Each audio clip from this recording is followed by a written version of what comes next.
Mari kita satu di dalam doa. Mari kita berdoa. Tuhan, terima kasih untuk hari ini. Sungguh luar biasa kebaikan-Mu dalam kehidupan kami, di mana kami masih bisa, Tuhan, meluangkan waktu kami untuk beribadah lewat Zoom meeting pada pagi hari ini. Biarlah Roh-Mu yang kudus memberikan setiap kami pengertian akan apa yang hamba-Mu hendak sampaikan.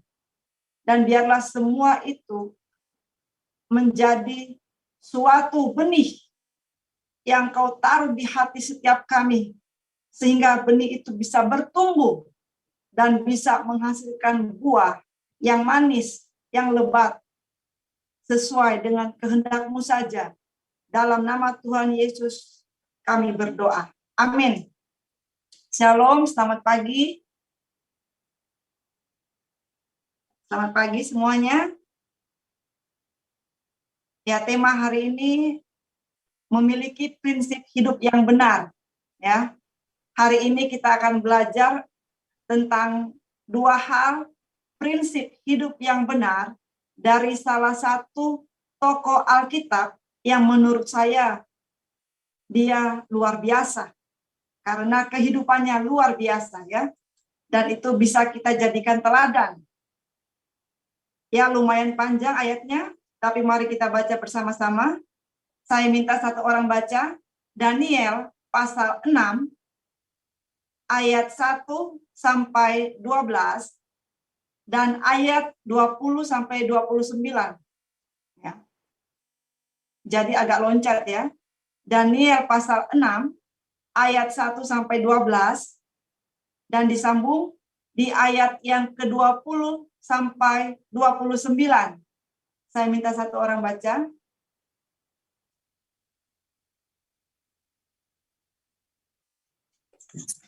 Daniel pasal yang 9 ayat 1 sampai 12.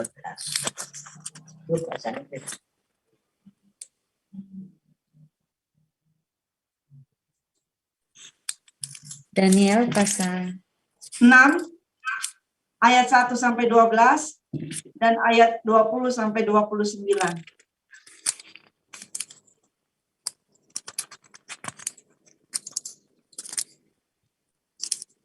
Daniel pasal 6 ayat 1 sampai 11.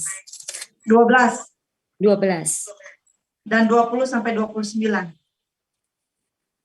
Gua Singa. Darius, orang Media, menerima pemerintahan ketika ia berumur 62 tahun. Lalu berkenalah Darius mengangkat 120 wakil-wakil raja atas kerajaannya. Mereka akan ditempatkan di seluruh kerajaan. Membawahi mereka diangkat pula 3 pejabat tinggi. Dan Daniel adalah salah satu dari ketiga orang itu. Kepada merekalah para wakil-wakil raja harus memberi pertanggungjawab supaya raja jangan dirugikan. Maka Daniel ini melebihi para pejabat tinggi dan para wakil raja itu, karena ia mempunyai roh yang luar biasa dan raja bermaksud untuk menempatkannya atas seluruh kerajaannya. Kemudian para pejabat tinggi dan wakil raja itu mencari alasan dakwaan terhadap Daniel dalam hal pemerintahan, tetapi mereka tidak mendapat alasan apapun atau suatu kesalahan, sebab ia setia dan tidak ada didapati suatu kelalaian atau suatu kesalahan padanya. Maka berkatalah orang-orang itu, kita tidak akan mendapat suatu alasan dakwaan terhadap Daniel ini, kecuali dalam hal ibadahnya kepada Allahnya. Kemudian bergegas-gegaslah para pejabat tinggi dan wakil raja itu menghadap raja serta berkata kepadanya, ya Raja Darius, kekalah hidup tuanku.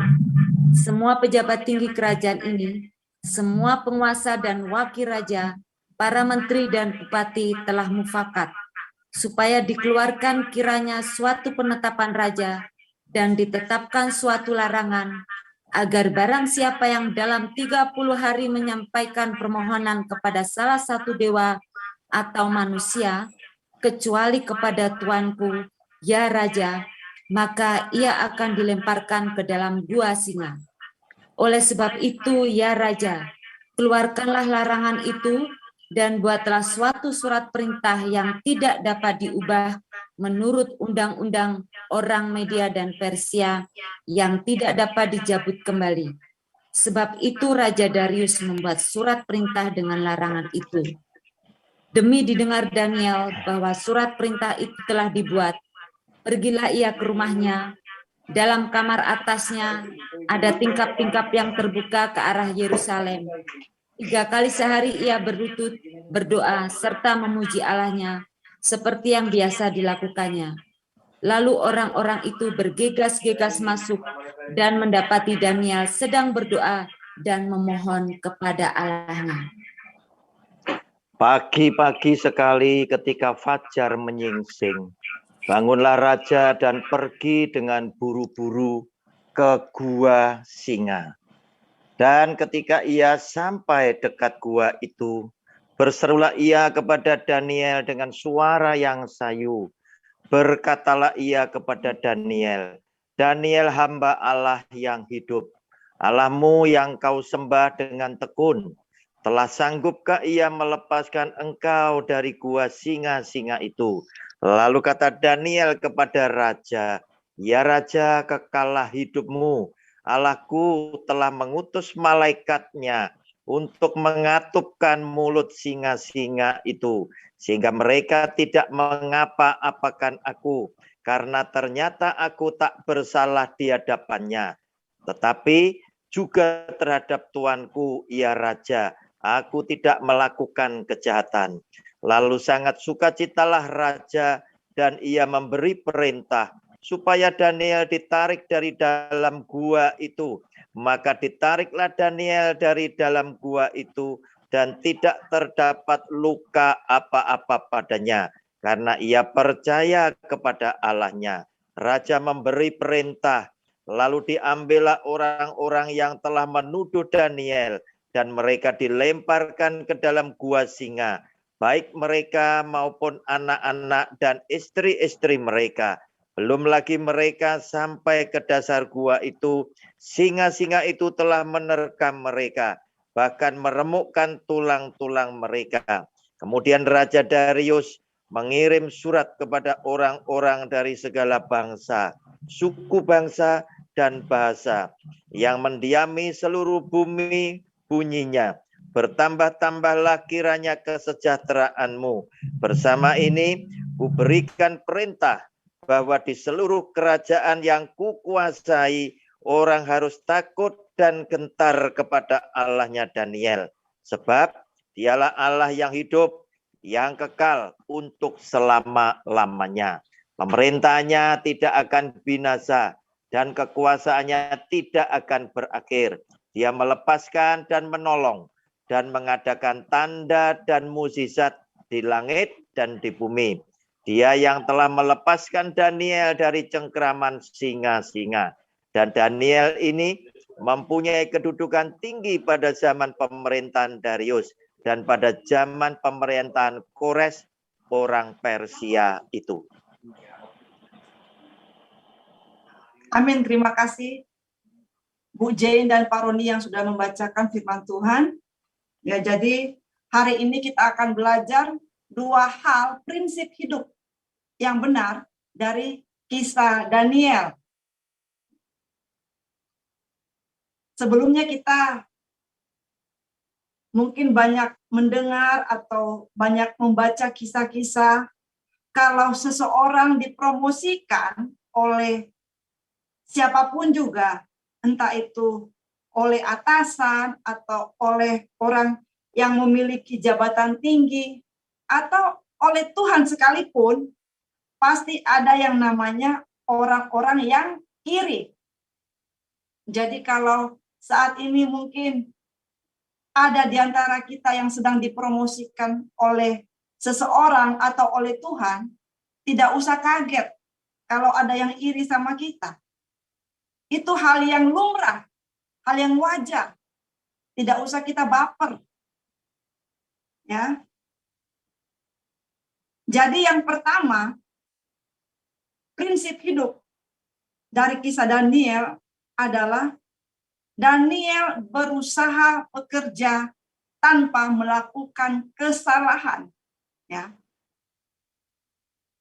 Daniel berusaha bekerja tanpa melakukan kesalahan, sehingga ketika ada orang-orang yang iri, orang-orang yang ingin menjatuhkan Daniel, mereka tidak mendapati satu kesalahan pun dalam hal pemerintahan. Sebab Daniel adalah orang yang berintegritas.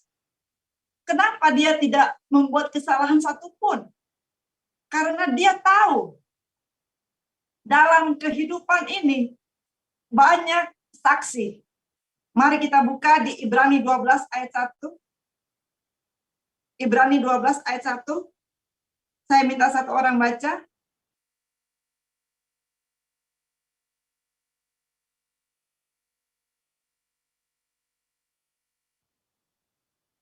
Satu orang baca.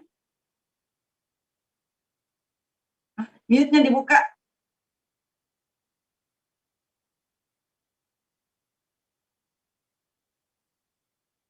Ibrani 12 ayat 1.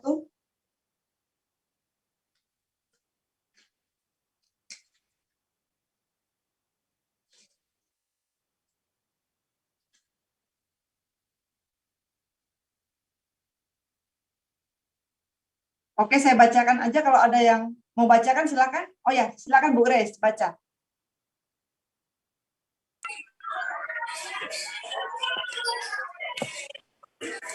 Nasihat, kedengeran Kakak? Iya, ya kedengaran. Ya, nasihat supaya bertekun dalam iman, Ibrani 12 ayat 1. Karena kita mempunyai banyak saksi, bagaikan awan yang mengelilingi kita, marilah kita menanggalkan semua beban dan dosa yang begitu merintangi kita, dan berlomba dengan tekun dalam perlombaan yang diwajibkan bagi kita. Amin. Amin. Ya, terima kasih Kak Grace ya. Ya, jadi dikatakan kita mempunyai banyak saksi. Artinya ada yang terlihat dan yang tidak terlihat. Apapun yang kita lakukan saat ini, ataupun di tempat tersembunyi, ada yang melihat. Daniel tahu betul itu, sehingga ia berusaha bagaimana bekerja. Seolah-olah dia sedang bekerja di hadapan Tuhan, sehingga dia tidak mau ada kesalahan sedikit pun. Sebab ia tahu posisinya bukan posisi yang mudah.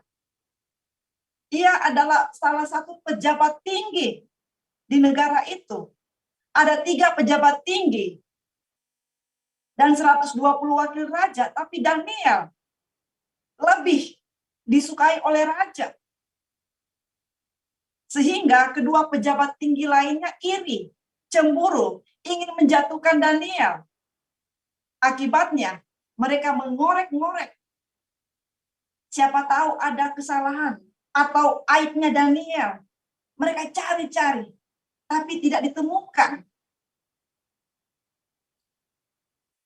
Luar biasa Daniel ini ya. Dia tidak didapati satu kesalahan pun. Padahal sudah berapa lama dia bekerja.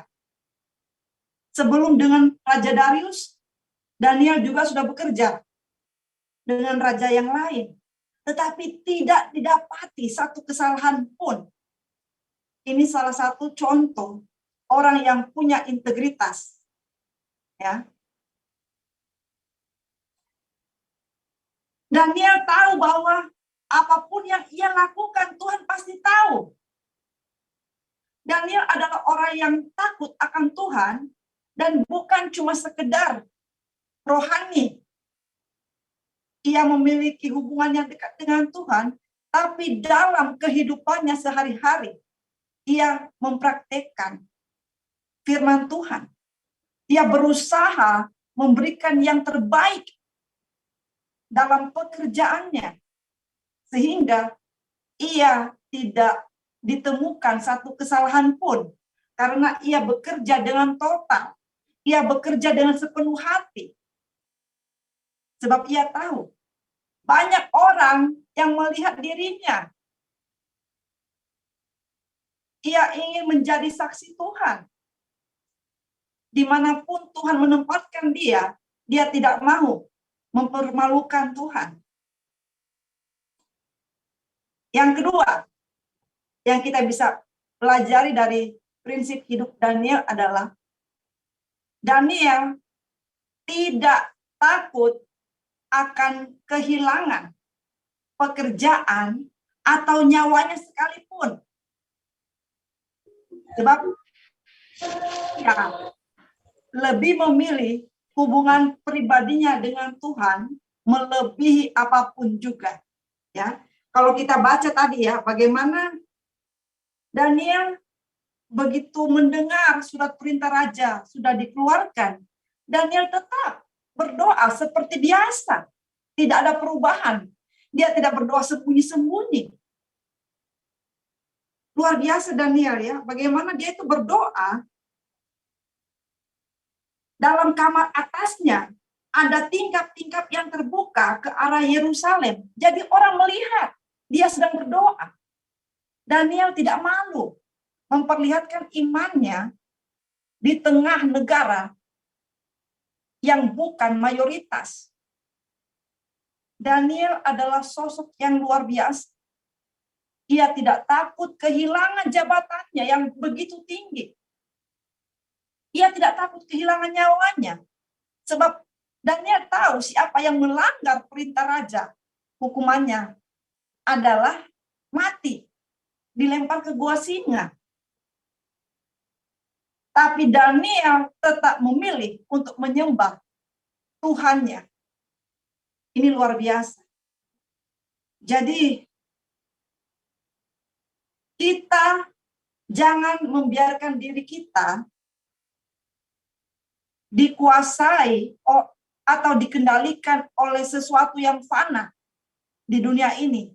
Seperti jabatan, uang, atau kekayaan, aset-aset yang kita miliki sehingga kita lebih memilih mengamankan milik kita yang fana daripada kita memilih menyenangkan hati Tuhan. Kita jangan memegang erat-erat istilahnya apa yang kita miliki di dunia ini. Karena kalau kita pegang erat-erat apa yang kita miliki di dunia, itu akan sakit ketika diambil. Ya, jadi prinsip yang kedua yang kita pelajari bahwa Daniel tidak takut akan kehilangan nyawa dan jabatannya karena ia lebih memilih hubungannya dengan Tuhan sebagai yang paling prioritas dalam hidupnya. Bayangkan, jabatannya begitu tinggi saat itu. Ia begitu banyak dihormati.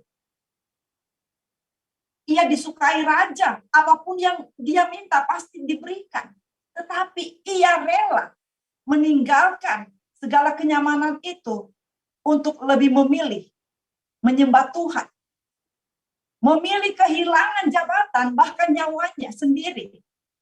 Dan ketika orang-orang yang berniat menjatuhkan Daniel, orang-orang yang iri kepada Daniel melihat Daniel tetap berdoa, maka inilah yang mereka tunggu-tunggu. Mereka kemudian melaporkan kepada raja, dan akhirnya Daniel pun harus mempertaruhkan hidupnya. Ia harus kehilangan yang namanya kesempatan-kesempatan untuk bisa di posisi tersebut. Tetapi Tuhan yang Daniel sembah adalah Tuhan yang berdaulat atas hidup Daniel. Sehingga meskipun banyak rancangan orang-orang yang mau menjatuhkan, bahkan mencelakai Daniel, Tuhan membela Daniel. Luar biasa. Bagaimana pilihan Daniel untuk lebih memilih Tuhan tidak sia-sia. Sebab apa yang dia pilih, itulah yang menolong kehidupannya.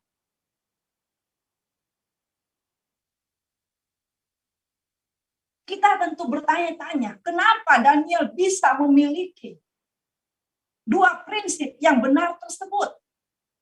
Jawabannya, mari kita baca di Daniel pasal 6 ayat 4. Bagaimana Daniel bisa memiliki prinsip hidup yang benar itu. Kita baca di Daniel pasal 6 ayat 4. Saya minta satu orang baca. Daniel pasal 6 ayat 4. Maka Daniel ini melebihi para pejabat tinggi dan para wakil raja itu, karena ia mempunyai roh yang luar biasa, dan raja bermaksud untuk menempatkannya atas seluruh kerajaannya. Amin. Ya, jadi jawabannya, bagaimana Daniel bisa memiliki prinsip hidup yang benar? Karena ia memiliki roh yang luar biasa. Tentu menjadi pertanyaan kita dan kerinduan kita, bagaimana Daniel bisa memiliki roh yang luar biasa tersebut? Jawabannya, karena Daniel mengenal pribadi Tuhan. Apa yang Tuhan suka dan apa yang Tuhan tidak suka. Karena Daniel mengenal pribadi Tuhan, maka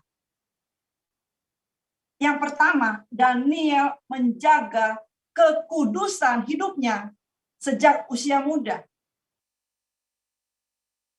Kenapa kita tahu Daniel menjaga kekudusan hidupnya sejak usia muda? Mari kita baca di Daniel pasal 1 ayat 8. Satu orang baca. Daniel pasal 1 ayat 8.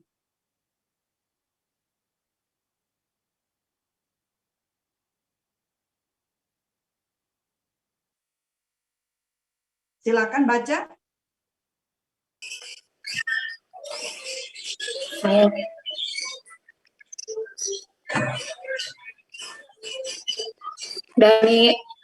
Daniel pasal 1 ayat 8 di Istana Babel.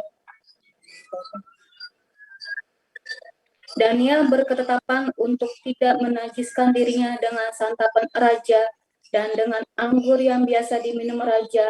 Dimintanyalah kepada pemimpin pegawai istana itu supaya ia tidak usah menajiskan dirinya. Amin. Ya, terima kasih Kak Grace. Ya, jadi coba kita melihat bagaimana Daniel yang adalah orang buangan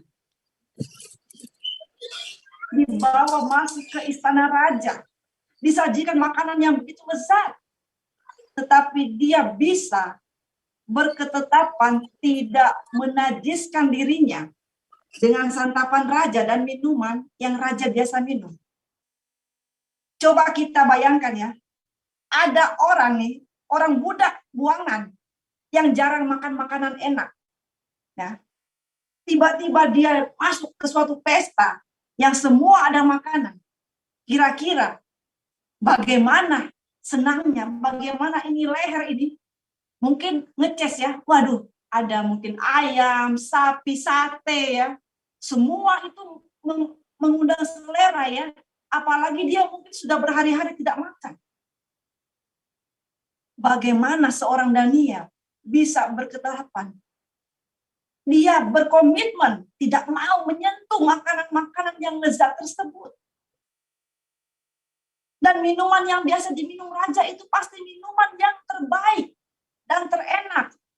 Misalnya ada jus alpukat, Coca-Cola, gitu ya. Tapi Daniel lebih memilih air mineral. Itu perbandingannya bagaimana ia bisa mengendalikan lehernya ini. Ya, kita secara manusia, kalau misalnya sudah sebulan, ya, istilahnya tidak makan saja daging ayam ya, hanya makan ikan teri tiap hari. 1 bulan lihat ayam ya, apalagi kalau dipakai rica-rica ya, kecap itu kita pasti langsung ya. Tapi Daniel bisa berketetapan tidak mau menyentuh makanan raja. Waduh, saya salut dengan yang orang yang bisa mengendalikan hawa nafsunya dalam hal makanan, karena itu tidak mudah. Saya saja agak susah kalau lihat makanan enak ya, susah untuk mengendalikan tidak mencicipi. Makanya saya bilang, Daniel ini adalah orang yang berketetapan menjaga kekudusan hidupnya dari hal-hal yang kecil. yaitu makanan. Jadi kalau dalam hal makanan saja dia bisa lulus, pasti ada hal-hal lain juga yang dia bisa lulus. Karena tidak gampang mengendalikan leher ini, tidak gampang ya.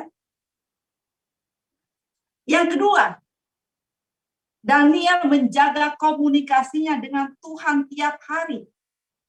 Ia tidak mau komunikasinya dengan Tuhan digantikan oleh hal apapun. Bagaimana ia tiap hari berdoa kepada Tuhan.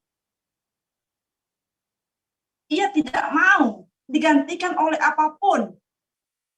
Termasuk aturan-aturan yang membuat ia meninggalkan kebiasaannya tersebut.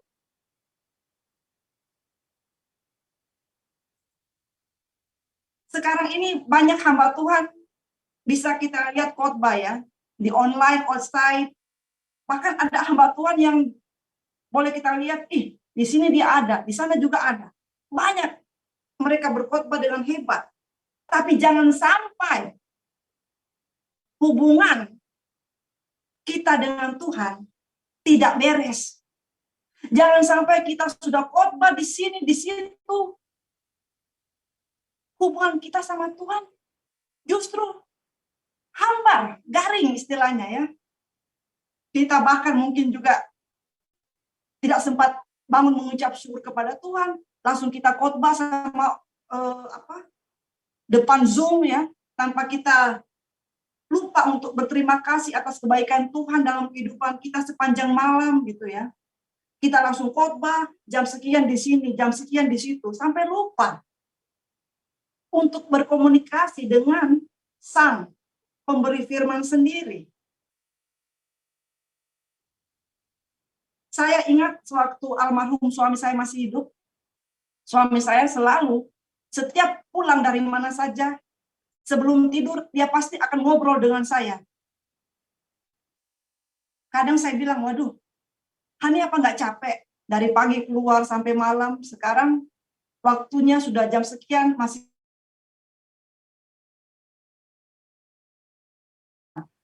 Supaya Hani tahu kegiatan saya di luar itu apa. Saya langsung, oh iya. Jadi komunikasi itu penting supaya kita saling mengenal. Itu antara saya dengan suami, apalagi antara kita dengan Tuhan. Kita perlu saling mengenal, saling berkomunikasi. Ya. Jangan sampai ketika orang menyebut nama kita, wow, dia itu pendeta ada di mana-mana tuh. Di sana khotbah, di situ khotbah.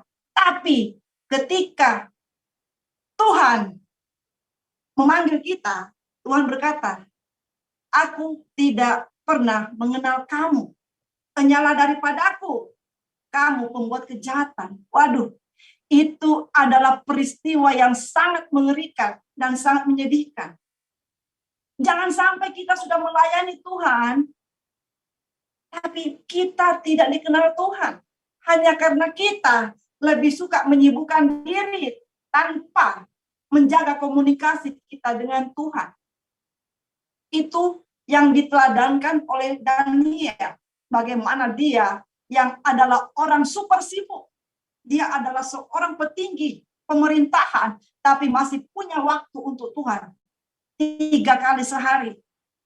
Bagaimana dengan kita?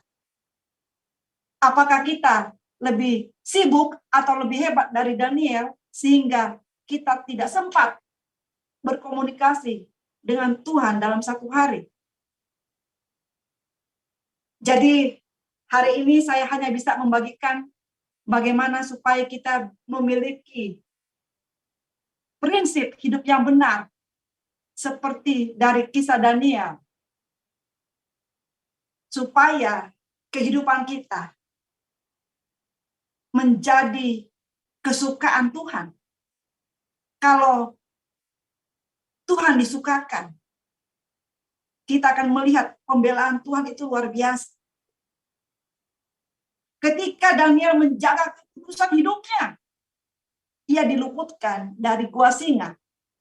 Ketika teman-teman Daniel, Sadrak, Mesak, dan Abednego menjaga kekudusannya dengan tidak mau menyembah patung yang didirikan oleh Raja Nebukadnezar.